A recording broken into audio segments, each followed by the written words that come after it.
The basis of all Indian philosophy, particularly the teaching of those books called the Upanishads, which are really the distilled essence of Hindu thought. The basis is called the self. And this word in Sanskrit is Atman, and that means self in the vastest possible sense and the most inclusive sense of the word. It means yourself, and it means also self as such, existence as such, the totality of all being. And of course, this is something that one cannot talk about in the sense of talking about it logically. You can talk about it. A poet can talk about anything, and the Upanishads are very largely poetry. Of course, everything in the world, knives and forks, tables and chairs, trees and stones, are indescribable.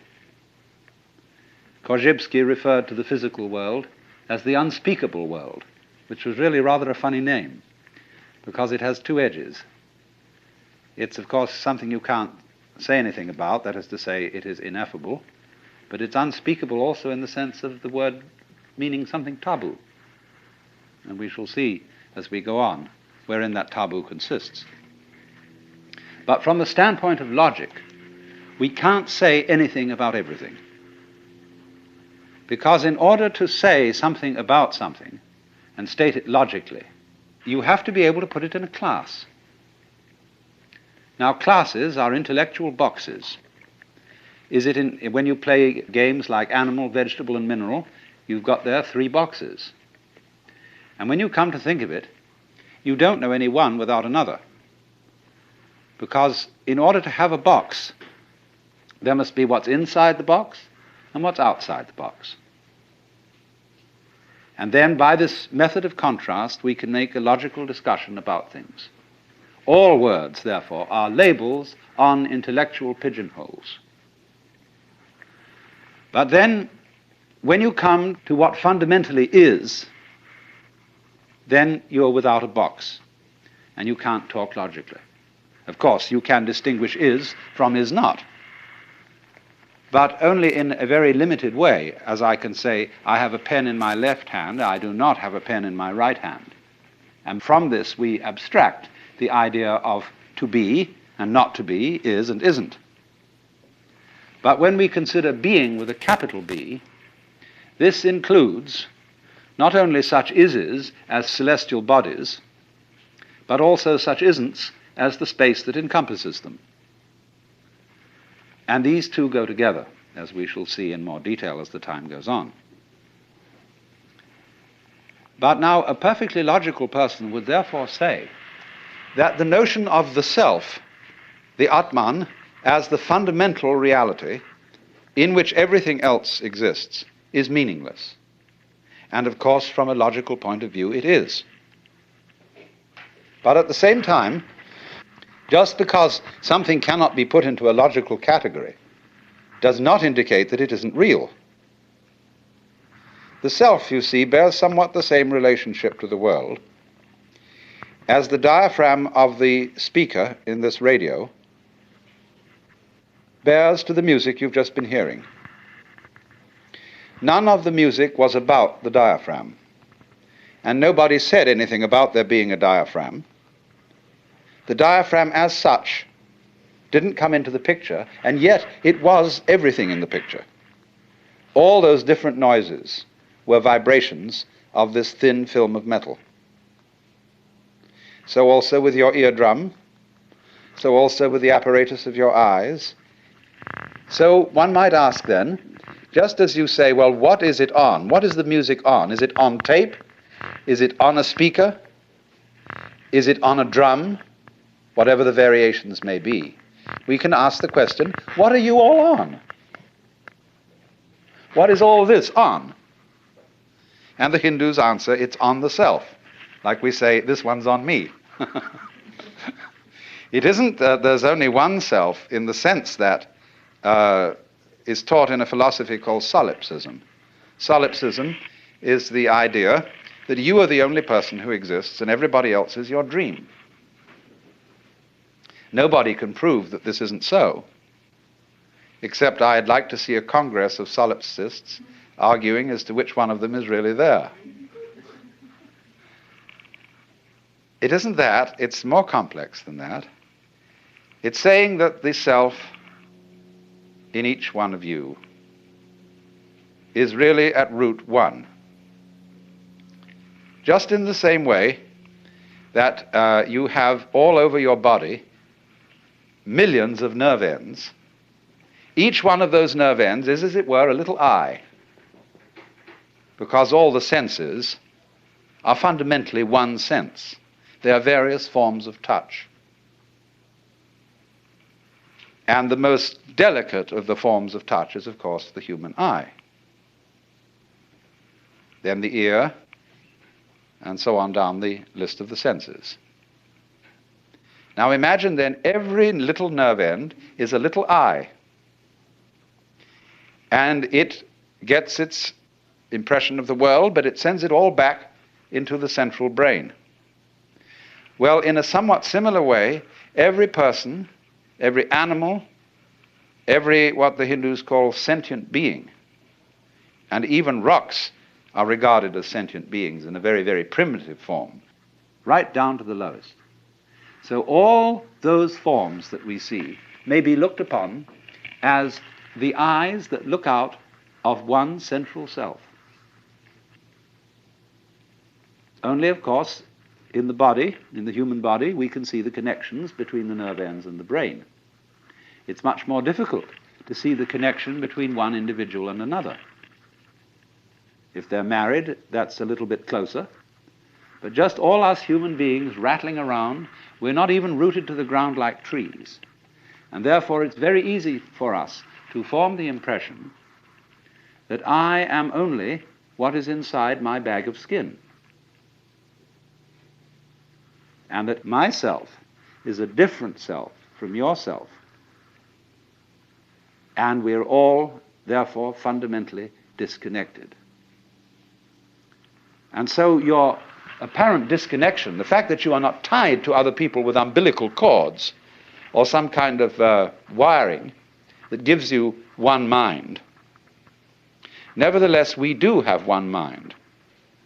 In the sense that, for example, all of us turn out to be approximately the same shape. 2 eyes, 2 nostrils, a mouth, 2 hands, 2 legs, and so on. A haiku poem, Japanese haiku, says 100 gourds from the mind of one vine. And so it is with people. And so it is with everything in the world. That's just from a purely physical point of view. But going yet deeper, we find that it's somehow a necessity of thought that there be some sort of a something which is the common ground of all these universes, all these galaxies. And that ground is the self, as Hindus understand it, the Atman. Now that's quite a startling point of view. Because what it's saying is, you see, that you are basically the works. Now, the Hindus do say that the self, the great self,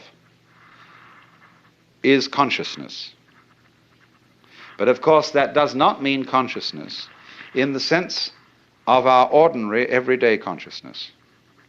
Ordinary everyday consciousness is indeed a form of this kind of consciousness, shall we say a manifestation of it. But then there's also consciousness which doesn't notice, but nevertheless is highly responsive. The way your heart beats, the way you breathe, the way you grow your hair, you're doing it, but you don't know how it's done.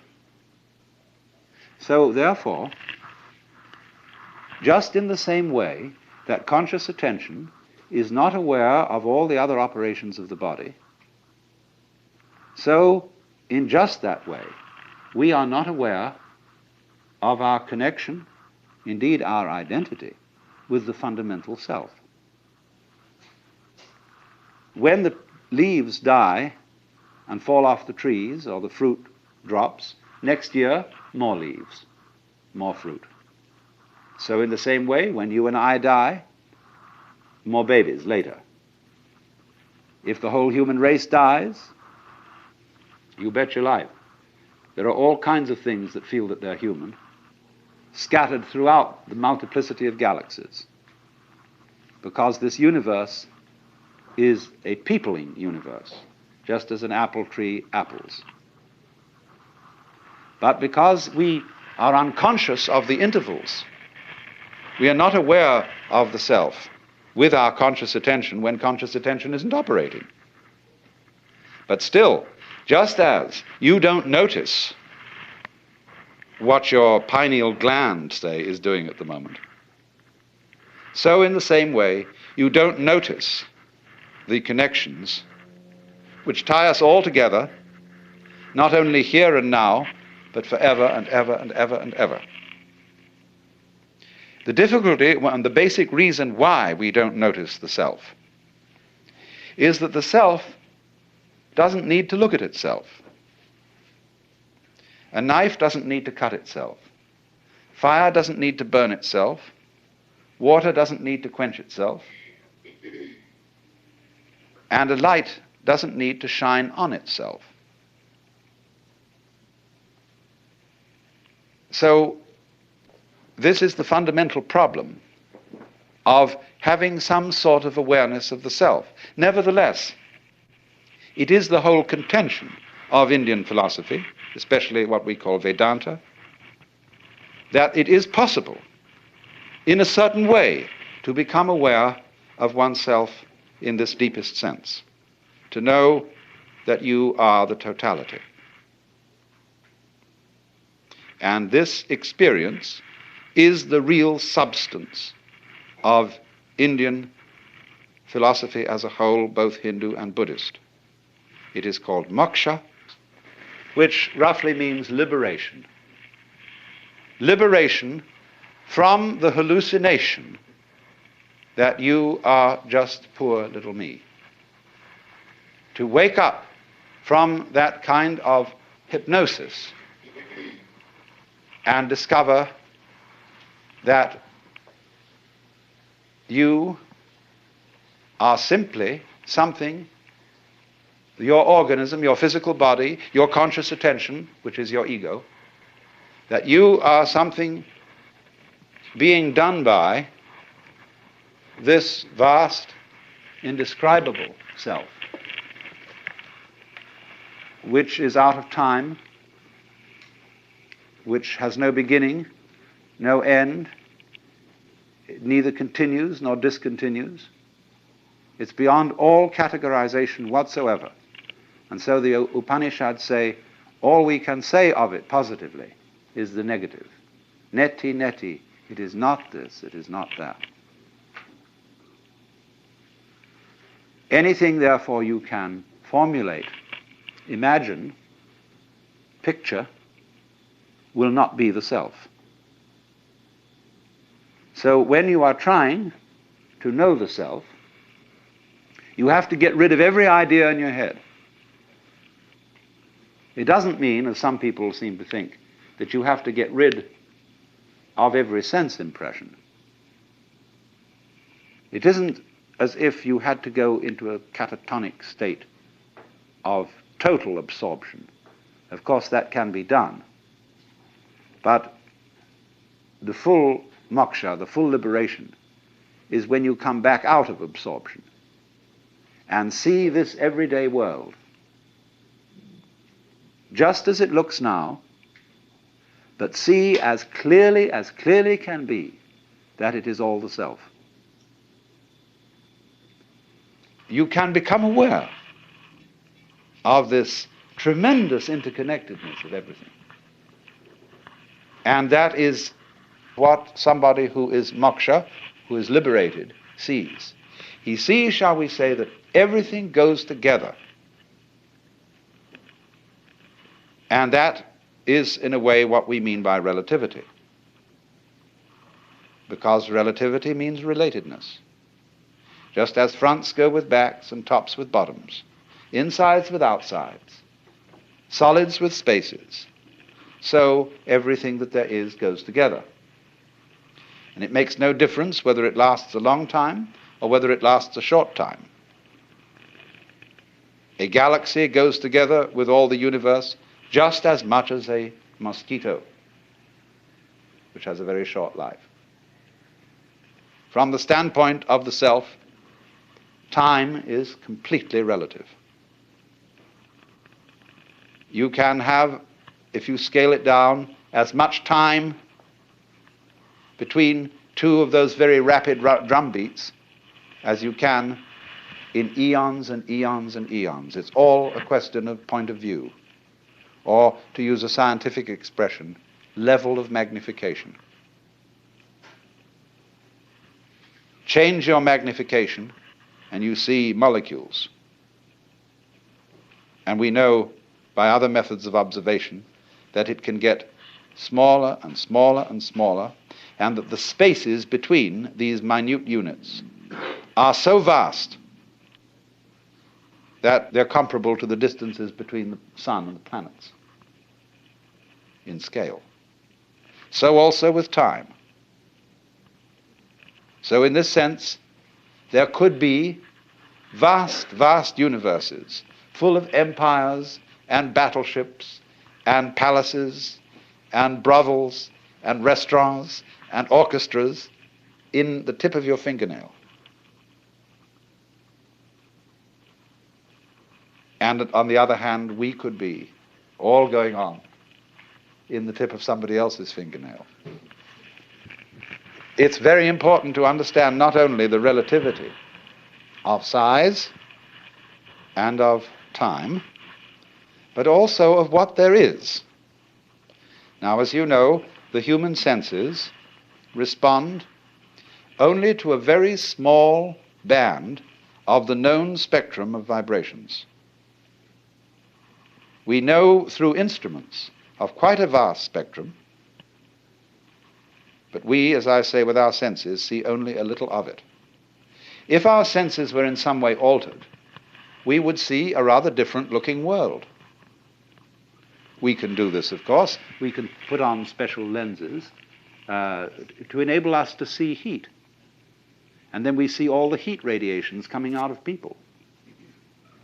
And we say, well, I never noticed that about you before.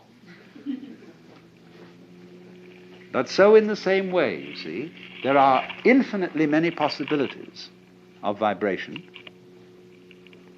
and of organs sensitive to those vibrations, so that there could be worlds within worlds within worlds, spaces within spaces, just like the many, many wavelengths of radio and television, going on forever and ever in all directions. The possibilities are infinite. But having senses and noticing is a selective process. It picks out only certain ones, just as when you play the piano. You don't take both arms and slam down all keys at once. You select. And so perception is a kind of piano playing. It is picking out certain things as significant, that is to say, as constituting patterns. And the whole universe seems to be a process of playing with different patterns. But whatever it does, whatever it plays, in whatever dimension, on whatever scale of time or space, it's all on the self. The self is also known in Sanskrit as Brahman. This is a neuter word. Brahman is from the root BRH, br, which means to expand, to grow.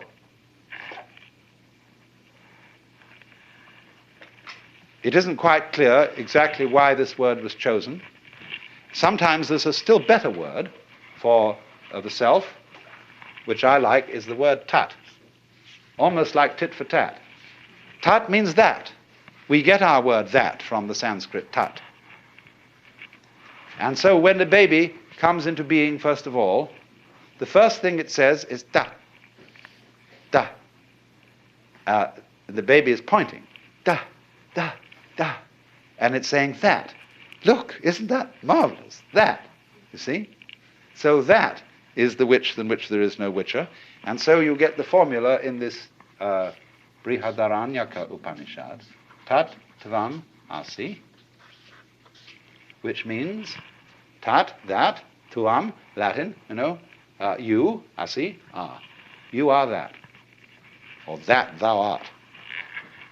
That art thou. So, in this sense then, every self is modeled on and is an expression of the one self, because you all feel individually that you're the center of the world. And everything else is seen in circles, circling out, sphering out from where you are. And that's, as it were, called the microcosm, the little cosmos. But then in the same way, the macrocosm has a central self, although this is not central in the way we talk about centers in space. Do you see that?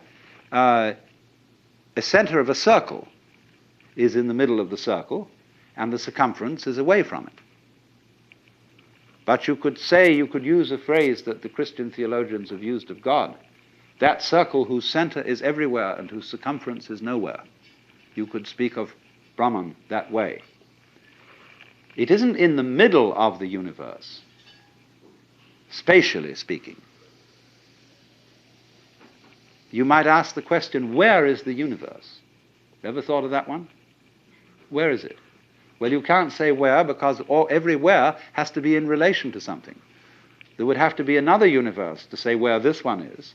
But then, since those two together would constitute the universe, we wouldn't still be able to say where it was. It isn't anywhere. And so in that sense, the center isn't anywhere in space locally. And furthermore, the kind of space we are dealing with is only one possible kind of space. It's the kind of space our physical organisms are attuned to. We are, you see, like the radio. We pick up what wavelength we're on.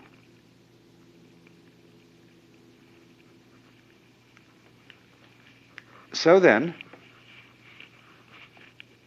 when inquirers used to come to that great modern Hindu saint, Sri Ramana Maharshi,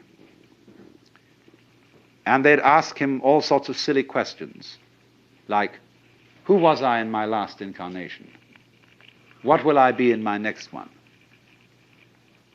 He would always reply, who is asking the question?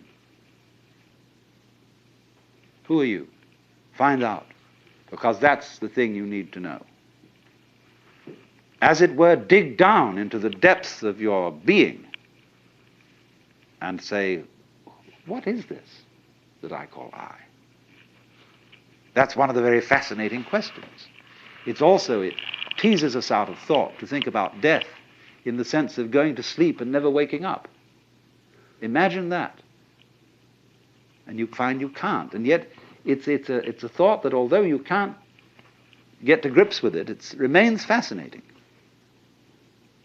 Also the question, how is it suddenly that you awakened into this world? Where were you before? In Zen Buddhism, they have the meditation problem, the koan. Before your father and mother conceived you, what is your original nature? And that's the same sort of weird question as what it would be like to go to sleep and never wake up. What was it like to wake up having not previously gone to sleep? It's very mysterious. But as you go on, and plumb this question, you begin to develop the feeling that your existence is exceedingly odd. In many ways odd. Odd because it is here and it so easily might not have been. After all, if your father hadn't met your mother, would you be here? Now, of course, somebody would be here, because he might have met somebody else. Would that be you? Of course it would. Don't you see? You can only be you by being someone. But every someone is you. Every someone is I. That's your name, you say. It's me. I am here. And everybody feels that I in the same way. It's the same feeling, just like blue everywhere is the same color. So I-ness being, as it were, the most fundamental thing in man is also fundamental to the universe. It too is I. And our I is a special case of it, coming out from the, in quotes, central I, like so many tits from the belly of a sow,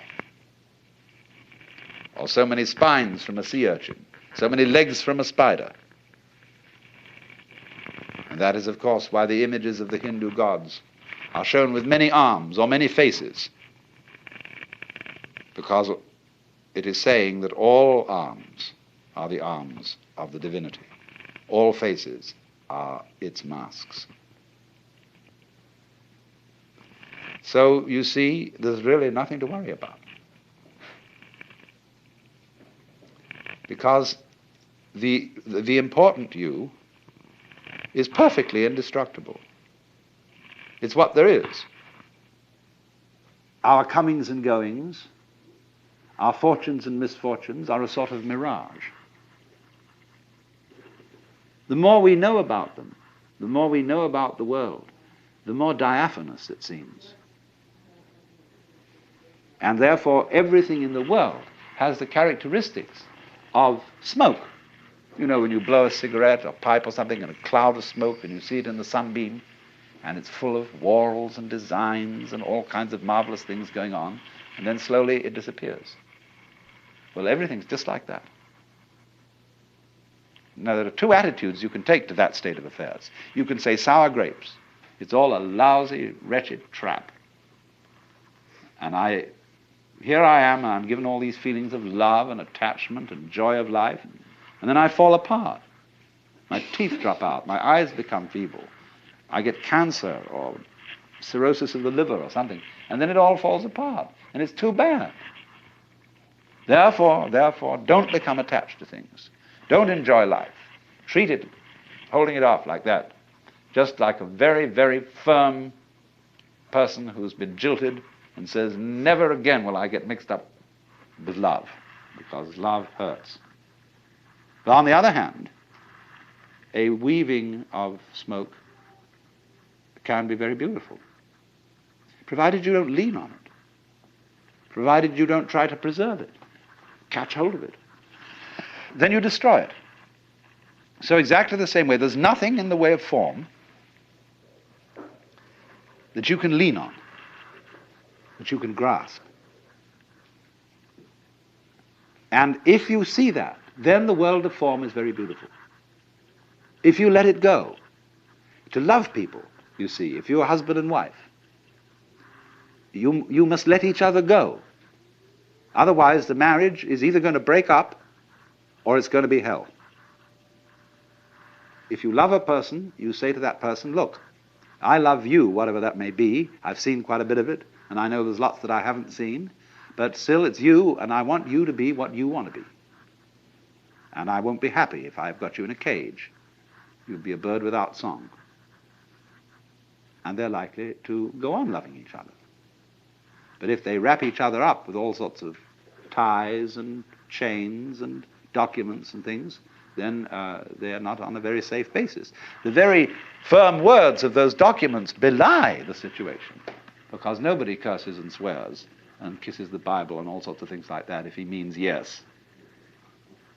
If there's some doubt that he means yes, then he's asked, what do you call this, rituals of cursing and swearing and signing on dotted lines and putting the seal, something. It indicates doubt right at once. It just does a fly in the ointment from the beginning. So when the Hindu and Buddhist philosophers speak of detachment from all this apparent world of separate beings, detachment means going with this whole thing and not resisting its change. And you can afford to go with it. You can afford to get mixed up in life and to fall in love and to get involved with all sorts of things. You can afford it if you know that it's an illusion. But this is not illusion in a bad sense of the word. Here's this Hindu word, crucial. The world is called Maya. This word Maya, yes, it means illusion. It means magic. It means art. It means delineation or measurement. And so from matra we get meter. We also get matter, material. Isn't it funny that when we say material, today we mean something very real, whereas the root of the word is illusion. So you see, I mean, measurement is kind of an illusion. You don't find inches lying around. You can't pick up an inch. So in the same way that hours and inches and pounds and dollars and so on are actually imaginary. They're elaborate systems of cosmic bookkeeping with their little scratches on paper, little hairlines on dials. So in exactly that way, the distinction between things is Maya, is imaginary. But what an imagination! In a way, to say that the world is Maya is at the same time to say that what lies behind Maya is immaterial.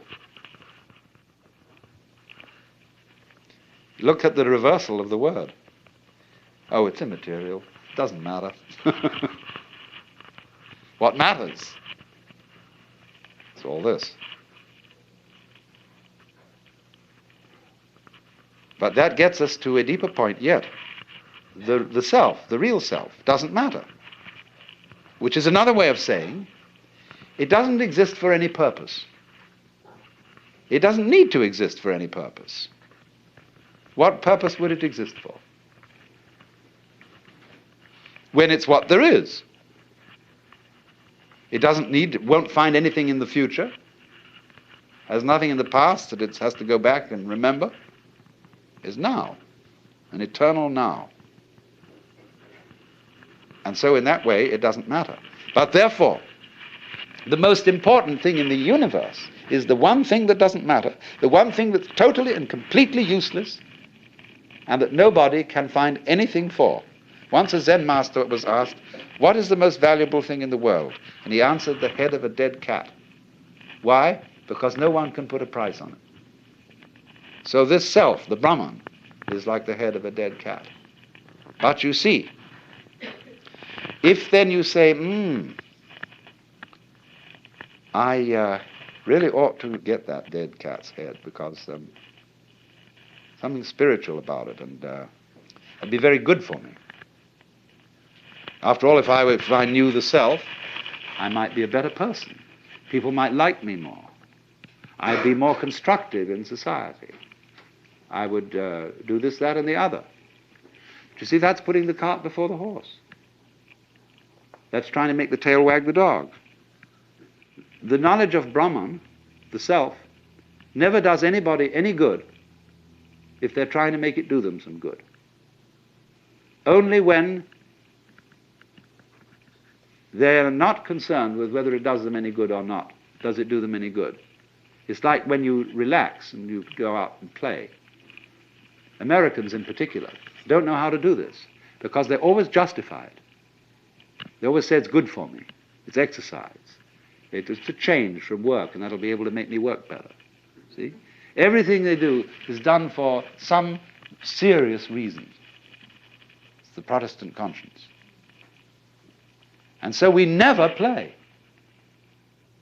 except very exceptionally, because play is that which is done just for itself, for fun. So the self, the Atman, the Brahman, exists for fun. It has no reason to exist. It's completely useless. And it is, therefore, Maya is linked with the word lila. And that means play. Also, of course, the word illusion in English is derived from the Latin ludere, to play. So the nature, you might say, of the self is that it does no work. It only plays. Work is something serious, you know, that you do for a purpose because you believe that you've got to go on living. You work to survive because you think you have to survive. That was one of the things they told you as a little child. You've got to go on, man. But you don't have to. This thing doesn't have to go on. That's why it does. I know that sounds paradoxical, but there's so many things in life that are like that. If I'm trying to impress people, I usually don't. If you try too hard with anything, you usually make a mess of it. And so this basic thing then is that the self, the Brahman behind the world, is engaged in play. It is in this sense that the Hindu philosophers say Brahman does not actually become the world. The meaning of that is he's playing at being it, or it's playing at being it, as distinct from working at it. And so in certain Oriental countries, when one refers to noble people of high birth, it is often said, so Lord so-and-so has died. The Japanese would say he has played at dying. Or will he play at taking a journey to Tokyo?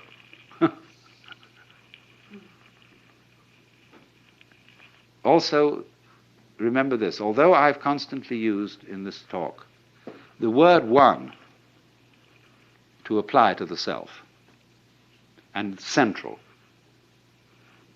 the Hindus don't use this word except speaking poetically and loosely. The self is not one. The self is called non-dual. Because you see, the idea of one has an opposite. The opposite of one is many, or none. But the which than which there is no whicher has no opposite. There's nothing outside it.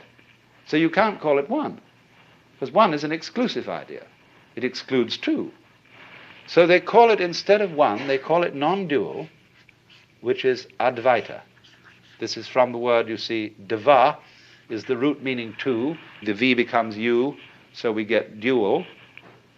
And A is the meaning in Sanskrit often non. Non-dual, Advaita.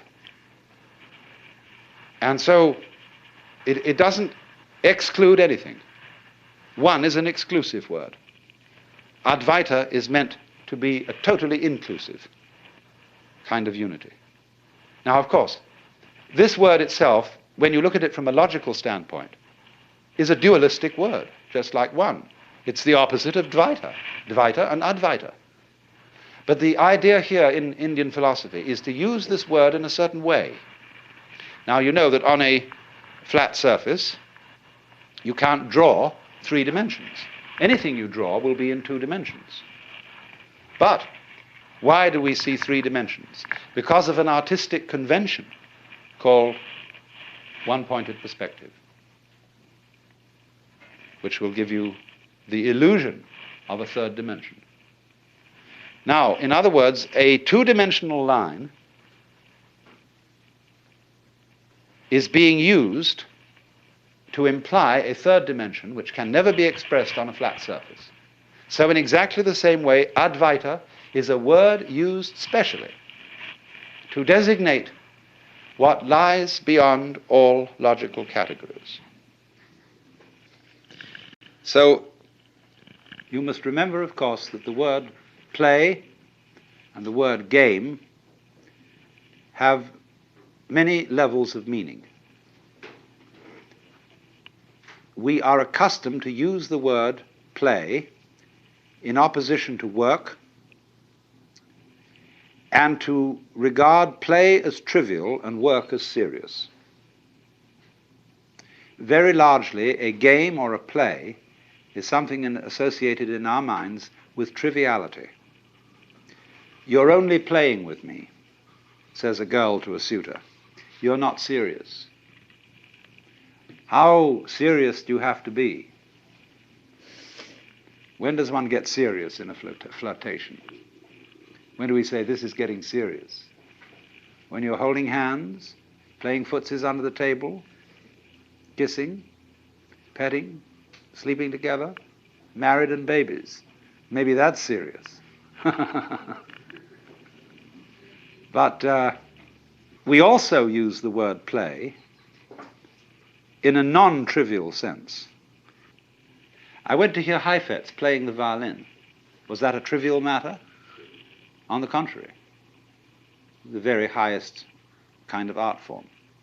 Still play.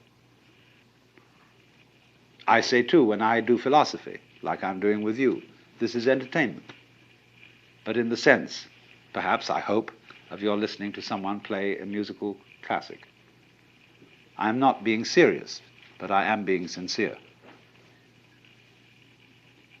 The difference, you see, between seriousness and sincerity is that seriousness is someone speaking in the context of the possibility of tragedy. That there is a situation where things might go absolutely wrong. And then I put on the expression which is serious. That's why soldiers on parade are always serious. They don't laugh. And when they salute the flag, they put on a stern expression. That's why in courts of law and in churches, people don't normally laugh, because all that we deal with here is very important, a matter of life and death. But the fundamental question must be brought forth: is God serious? And obviously the answer is no, because there's nothing to be serious about. I said also that the self, as conceived, the supreme self, was quite useless, that it was immaterial, it doesn't matter, because it transcends all values of what is better or worse, what is upwards or downwards, what is good and bad. It so weaves the world that the good and the bad play together, like the black and white pieces in the game of chess. So, play is deeply the sort of thing children like to do with deep absorption and fascination, to drop pebbles into the water and watch the concentric circles of waves. Or mathematicians. Mathematicians, you know, especially what we call higher mathematicians, are entirely lacking in seriousness. They couldn't give a hoot in hell as to whether what they're doing has any practical application. They are working entirely on interesting puzzles and working out what they call elegant and beautiful solutions to these puzzles. And they can go on like that in absorbed meditation, spend their whole lives doing it. Or consider the musician, practicing, working out interpretations. What is he doing? He's making series of interesting noises on instruments. Now, what do people like to do when they don't have to do anything? Well, as far as I can make out, as you look all over the world, they like to get together and do something rhythmic. They may dance, they may sing, they may even play games, because, say, in playing dice, there's a certain wonderful rhythm to shaking the cup and rolling the dice out on the table, or dealing cards, dip, dip, dip, dip, dip, dip, dip, dip, you know, all the things that people like to do and think about these rhythms. Or some people like to knit, and this is a rhythmic thing, you see. Others just like to breathe. There are all sorts of ways in which we love to do this. Now you see, our very existence is a rhythm of waking and sleeping, eating and moving, and that's all we're doing. And just consider what we do every day. What's it all about? Does it really mean anything? Does it go anywhere? It's just because we want to keep on doing this kind of a hoop-de-da. So you can get a certain vision of life where everything is seen to be a complex pattern of rhythm. Dances, the human dance, the flower dance, the bee dance, the giraffe dance. And these are also comparable to various games: poker, bridge, backgammon, chess, checkers, etc., or to various musical forms: sonata, fugue, partita, concerto, symphony, or whatever. And that's what this all is. It's jazz. You see? This is a big jazz, this world. And what it's trying to do is to see how jazzed up it can get. How far out this play of rhythm can go. Because that's what we all come down to, you see. We're going this in every conceivable way. So then that is why you see this fundamental view that the world is play. Now, let's examine the rules of this game. The basic form of the cosmic game, according to the Hindu view, is the game of hide and seek. Or you might call it the game of lost and found. Or again, now you see it, now you don't. In examining the nature of vibration, we find a very peculiar thing. If you represent vibration as a wave motion, you will notice that there is no such manifestation as half a wave. We do not find in nature crests without troughs or troughs without crests. No sound is produced unless there is both. Both the beat, as it were, and the interval between.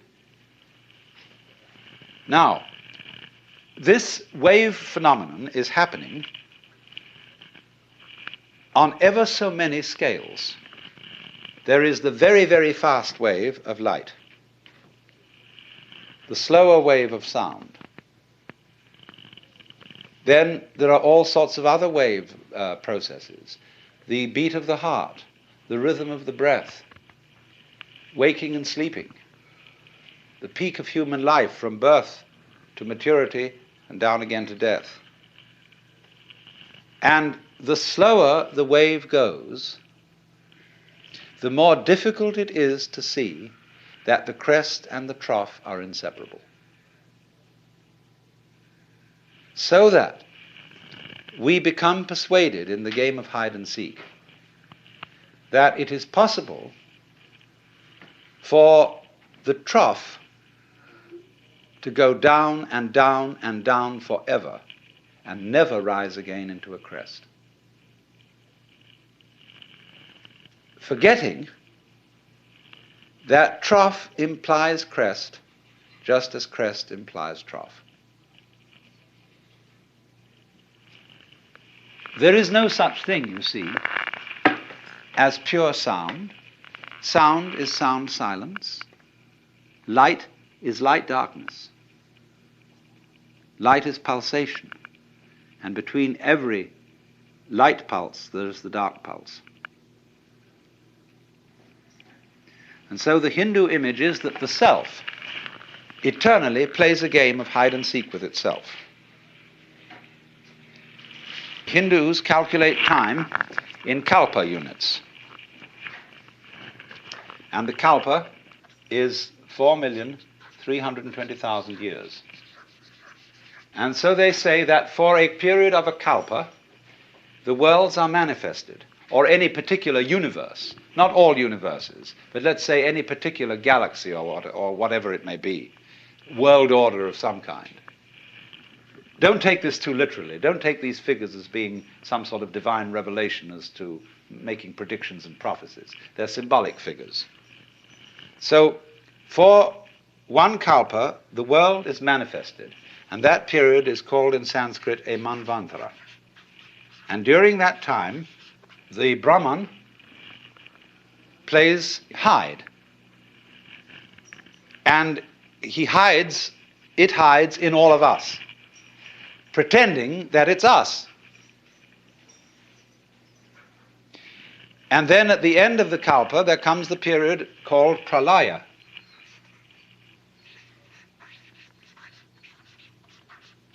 And that also is a kalpa long. And in that period, the Brahman, as it were, comes out of the act and returns to itself in peace and bliss.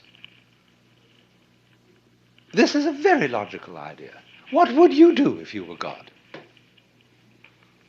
Isn't the whole fun of things, as every child knows, to go on adventures, to make believe, to create illusions, that is to say, patterns? And so, for some ways of talking in Hindu thought, this world is the dream of the Godhead. The Godhead is, of course, represented as in a way two-faced. With one face, he dreams and is absorbed in the dream world. With the other face, he is liberated. In other words, what you have to understand correctly is that from the standpoint of the self, the supreme self, the pralaya and the manvantara are simultaneous. But put into mythological form, for human consumption, they are represented as being in sequence, following each other. But they really happen at the same time.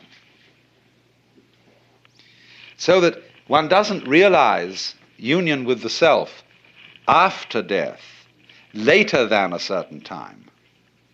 All references to the hereafter should correctly be understood as the herein, as a domain deeper than egocentric consciousness. That is to say, when you get down to the bottom of the egocentric consciousness, you get to its limit, which is figuratively its death. Then you go on inwards, the self deeper than the conscious attention. And in that way, you go inwards to eternity. You don't go onwards to eternity. To go onwards is to find only time and time and time and more time and more time, in which things go round and round and round forever. But to go in is to go to eternity. But in the ordinary way, when we are talking about this graphically and vividly, in imagistic terms, we can talk about the everlasting game of hide and seek, which the self plays with itself. It forgets who it is and then creeps up behind itself and says, "Boo!" And that's a great thrill. It pretends that things are getting serious, just as a great actor on the stage. Although the audience know that what they're seeing is only a play, the skill of the actor is to take the audience in and to have them all sitting in anxiety on the edges of their seats, or to be weeping or laughing or utterly involved in what they really know is only a play. So you would imagine that if there were a very great actor with absolutely superb technique, he would take himself in. And he, you see, would feel that the play was real.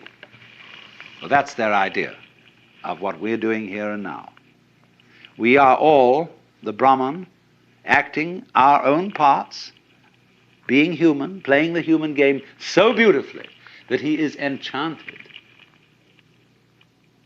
Do you see what enchanted means? Under the influence of a chant, hypnotized, spellbound, fascinated, and that fascination is Maya. Now then, this works on a little plan. Let us consider the breakdown of a single kalpa. It consists of 4 yugas. Yuga, that means an epoch. Number 1 is called Krita, or sometimes Satya. And these names are based on the Hindu game of dice. There are 4 throws in their game, and Krita means the perfect throw, the throw of 4. Number 2 is Treta, the throw of 3. Number 3 is Dvapara, the throw of 2. And number 4 is Kali, that's the worst throw, the throw of value 1. Now, you will see that these yugas divide up a period of 4,320,000 years. I never remember numbers too well. So, the first yuga is 1,780,000 years long. The second is 1,296,000 years. The third, the Dvapara, is 864,000. And the Kali Yuga is 432,000. Now you see what's happening here.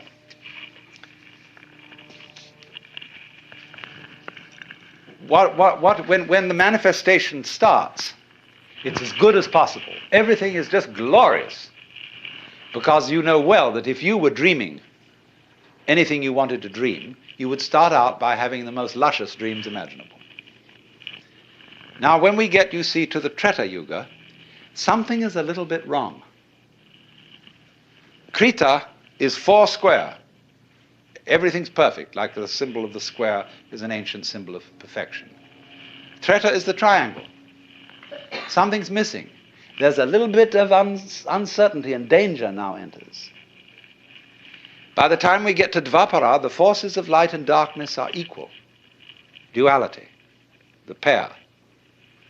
But when we get to Kali, the force of darkness overcomes. But now you see what happens is, if you take 1/3 of the Treta Yuga as being on the bad side, half of the Dvapara Yuga as being on the bad side, and all of the Kali Yuga, and you add those figures up, you will get the bad side occupying only 1/3 of the total time.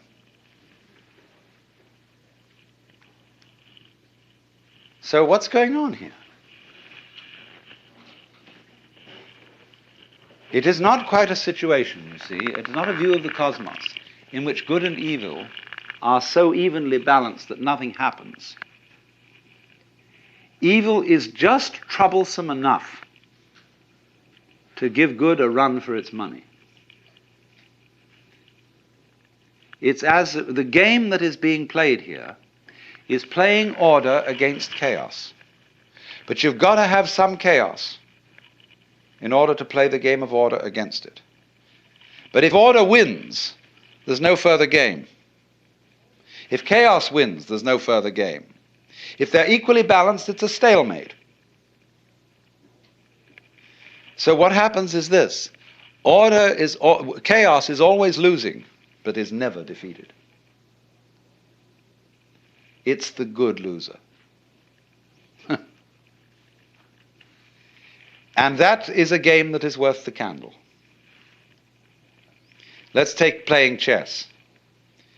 If you get an opponent who can always defeat you, you stop playing with him. If you get an opponent whom you can always defeat, you stop playing with him. But so long as there is a certain uncertainty of outcome, and you win some of the time, then it's a good game. And this is simply a number symbolism, as I said again, not to be taken literally, of the way this thing works. So the mythology says that we are now in the Kali Yuga, which started a little before 3000 BC. So we've got a long way to go to the end of it if you've got to take this literally. But, of course, people have a way of always being in the Kali Yuga. We can go back to Egyptian inscriptions from 6000 BC, which say is that the world is going hopelessly to the dogs. That's always been the complaint. But according to this mythology, there are you have to realize the Lord, the Brahman, in three aspects. One is Brahma, the creative principle.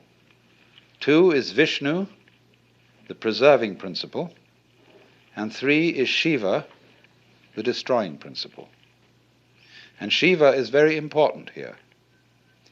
Shiva is always represented in Hindu imagery as a yogi. He is the destroyer in the sense of being the liberator, the cracker of shells so that chickens can come forth, the breaker up of mothers so that their children can be unsmothered, the liberative destruction, the bonfire. That's why devotees of Shiva like to do their meditations along the banks of the Ganges where they burn dead bodies. Because through destruction, life is constantly renewed. Shiva has a paramour, and her name is Kali, but that is a different word than this Kali. You mustn't confuse the two. And Kali is much worse than Shiva. She is black, and she has a long, long tongue, and her eye teeth are like fangs, but she's very beautiful otherwise. Has a lovely figure, but she's black. And in one hand, her right hand, she carries a scimitar, and in her left she carries a severed head hanging by the hair. And Kali, who is Shiva's, you see, Shiva is normally considered wedded. All the gods have their paramours, and they're all examples of the one central self. She's called Parvati, but that's her bright aspect. But her dark aspect is Kali. And Kali is the awfuls, the thing above all that men most dread. Kali is outer darkness. Kali is the end. She may be represented as a blood-sucking octopus, as a spider mother that eats its spouse. And Kali is the principle of total night. And yet there are those in India like Sri Ramakrishna for whom Kali is the supreme mother goddess. Because she is two-faced. She is playful and terrifying, loving and devouring.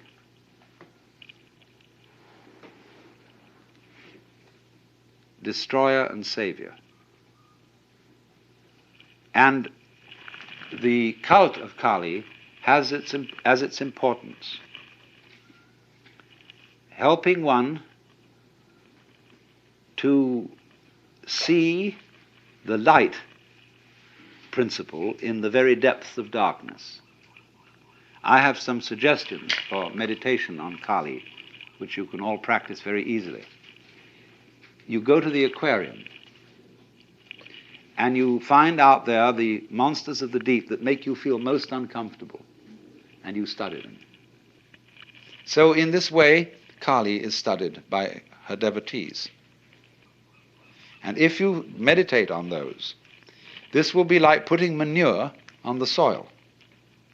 And out of all this apparently morbid and dismal thinking, bright things will begin to arise, because you will realize that what Kali is the most far-out act that the Supreme Self can put on. The symbol of complete alienation from itself. So what happens, you see, is this.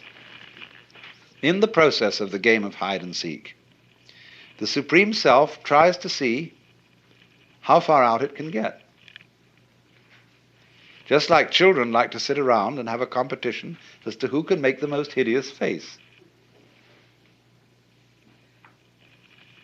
And so, this gets worse and worse as the time cycle goes on, until at the end of the Kali Yuga, Shiva puts in an appearance, and he's all black and he has 10 arms, and he dances a dance called the Tandava. And in dancing the Tandava, the whole universe is destroyed in fire. But of course, as Shiva, having done this wreckage, turns around to leave the stage, you find that on the back of his head is the face of Brahma, the creator. And it starts again. Well, now, you see, this involves certain ideas that are quite alien to the West.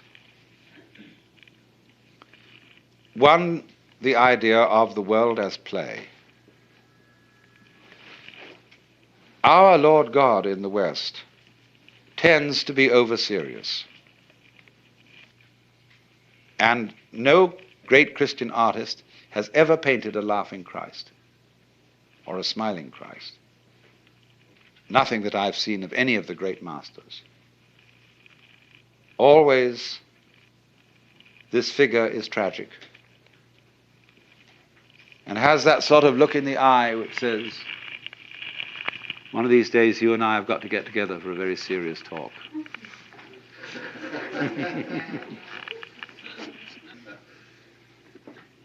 So you see, there is some difficulty about the notion of the world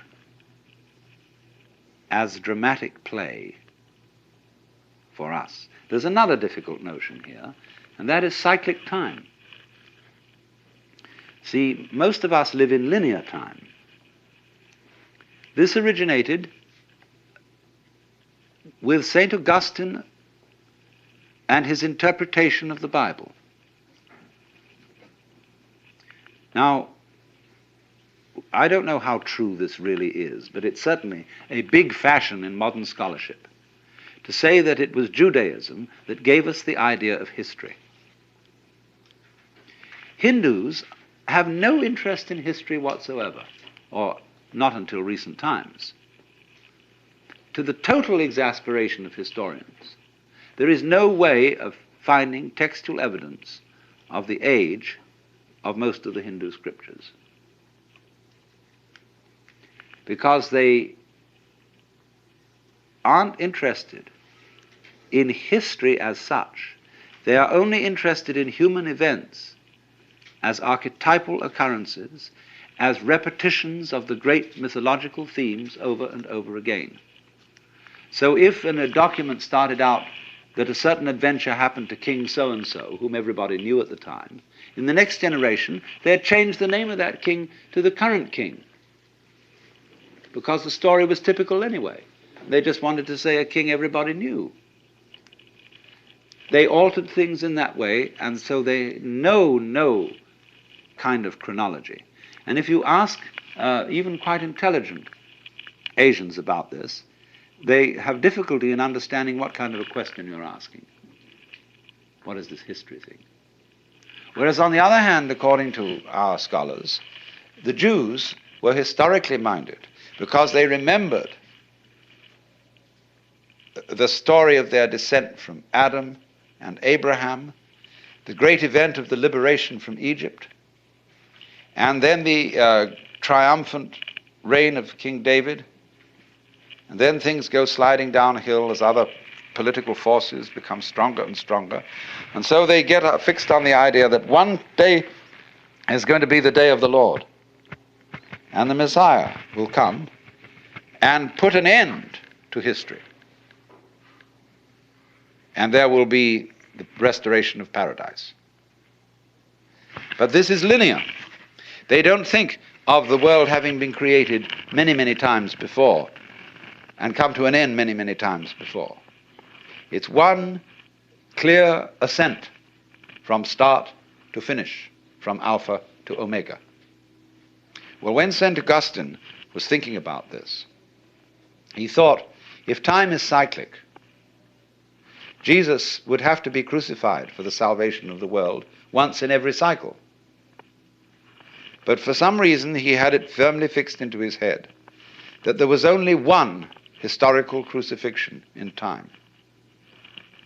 What they call the one full, perfect, sufficient sacrifice, oblation, and satisfaction for the sins of the whole world. Once is enough. Now, of course, he got his hierarchies confused. It's true, there is one sacrifice, but that's on the plane of eternity. On the plane of time, eternal things can be repeated again and again and again. But so, as a result of that, we are handed down not a Greek, the Greeks also had cyclic time, like the Hindus, but we have been handed down linear time, and therefore we are always thinking of a progression that will take us steadily, steadily, steadily, faster and faster, to a more and more perfect world. And it will get better and better and better and better all the way along, if we keep our heads.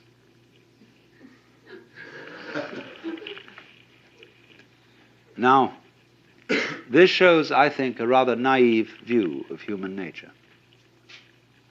Human beings tend to smash what they create and say, let's do it again. There is that in man which is also in the child. Rub it out. What fun. And so it isn't really too realistic to suppose that human beings will simply get better and better and better and better and better, because they'll soon get tired of it. They say, let's be as awful as possible. See, there was that element in Nazism. How awful can you get? How brutal can you be? How destructive? And that, it isn't just Germans, you know, who have that. See, we are converting all the living world around us into excrement and pretending it doesn't happen that way. And we are the most marvelous vortices in this stream of food which whirls around as us and then disappears into excrements, which again fertilize the soil, and we keep on at it.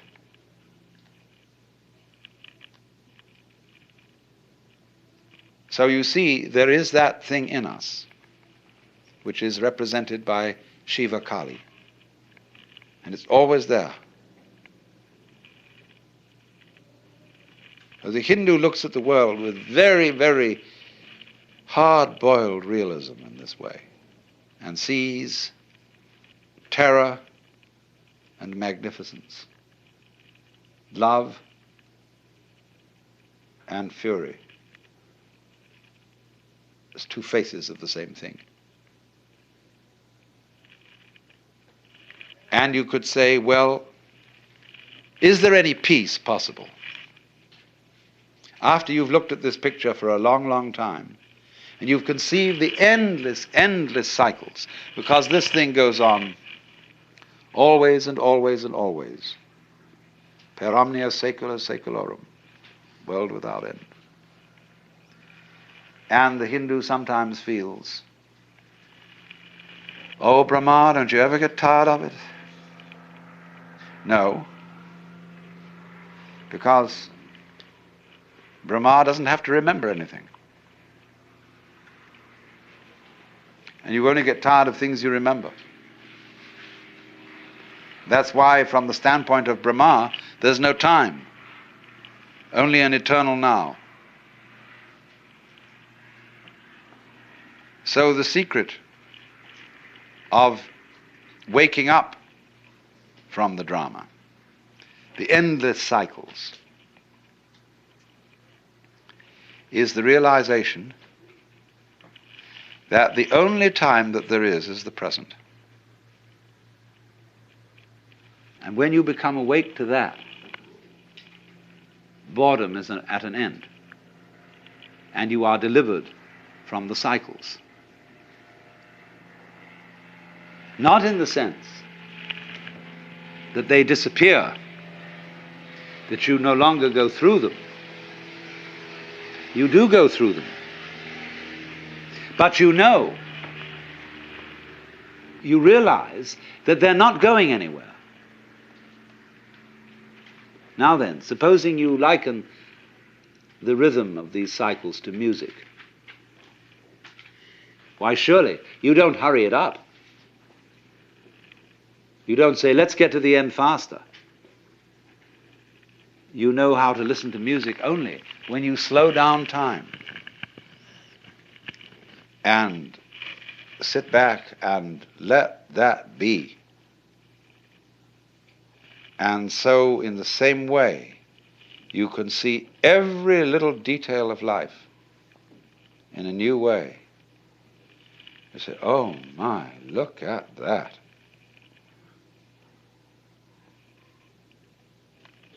And so one's eyes are opened in astonishment by living totally here and now.